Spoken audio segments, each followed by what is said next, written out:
The Attack on Titan anime phenomena continues with a brand new spin-off series, which takes AOT's best characters and tosses them into a generic junior high setting. This is Attack on Titan Junior High. This spin-off series right here is a big in-joke that only Attack on Titan fans are going to get. That's the real strength of the show. If you were to just show this series to someone who isn't a fan of Attack on Titan, they would just think, what the hell is this weird drug-induced anime all about?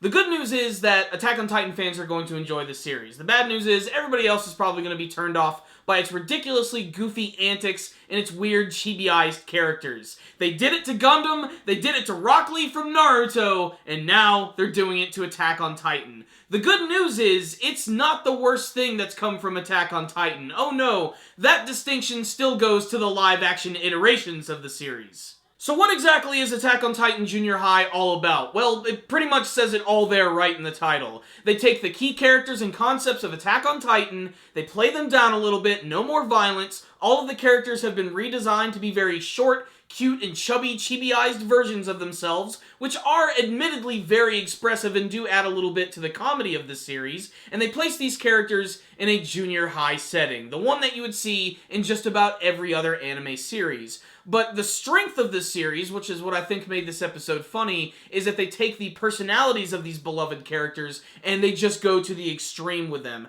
which leads to a lot of funny scenes and a lot of parody of Attack on Titan as well. There's just a lot of things here which are great callbacks to the series, which, like I said earlier, really is only going to appeal to really hardcore Attack on Titan fans, because I think the funniest scene from this week's episode is when you actually learn why the Eren of this show actually cannot stand the Titans. It's because one of them stole his lunch. That's literally what is fueling his rage. They stole his bento lunch, but it's really funny because in the original series, this Titan is actually what killed his mother, and in the flashback, it's the same scene, it's even picking it up the same way, but it's this tiny little lunchbox that it just drops into its mouth. I have to admit, that scene definitely made me chuckle, but this episode right here was basically just a reintroduction to all of the characters and showing us the setting, which still takes place within like this giant walled city, but then they also go to this school, and what's most interesting is that there's two different versions of the school. There's the Titan school, and there's the human school. There's actually a school where Titans go to, and that's the first one they go to at first, and it's really nice attention to detail, like how everything in the school is much larger, the doors are huge, they actually end up running into a Titan, which is dropping all of these school supplies on them, which are absolutely massive. It's got a very Honey, I Shrunk the Kids sort of vibe to it, which is honestly kind of interesting. There is a surprising amount of scale to this series, despite how absolutely ridiculous it is.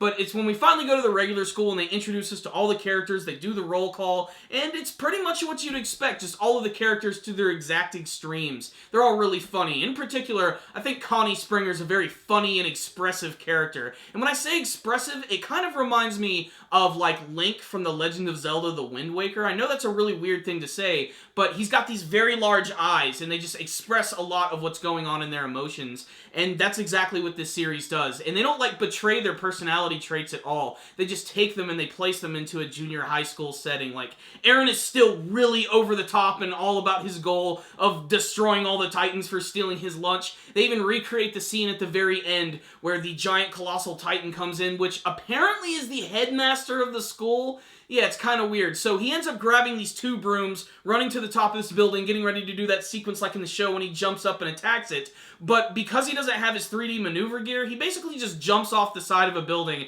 and ends up not even getting close to the Titan. It's just another Looney Tunes-esque gag that this whole series is all about. So, what's the rundown on the first episode of Attack on Titan Junior High? I was really ready to hate this show, but as a fan of Attack on Titan, I definitely got a lot of the jokes and I got a lot of humor from it. But, it's still nothing groundbreaking or anything. This isn't the first time that they've taken a popular franchise and turned it into a comedy, and they just happen to choose the most generic of all anime settings in order to make it happen. But honestly, it does work with these characters. They do feel like they could work in an environment like that. And, like I said, the only real detriment to the series is the fact that the animation is just okay for the most part, and the fact that really the humor is just there for Attack on Titan fans.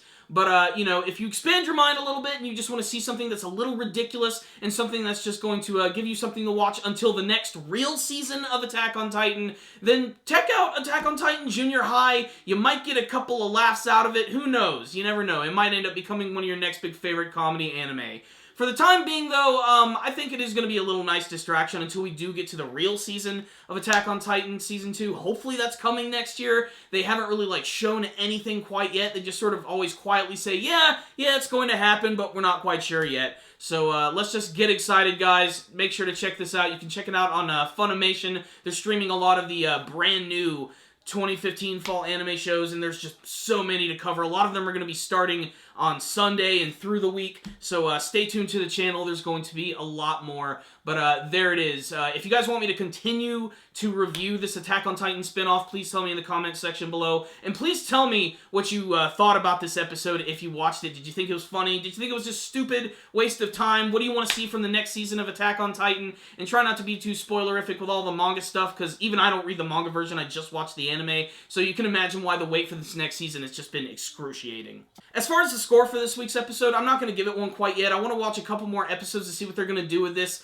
I don't see the series evolving too much, but I just want to see what it has to offer in some of the coming episodes, like really what they're going to do with the comedy of this show. So there it is. See you later, guys. Thank you for watching. Make sure to like the video, share it with your friends, and subscribe to the channel. Thank you guys again for watching, and as always, stay dandy, baby!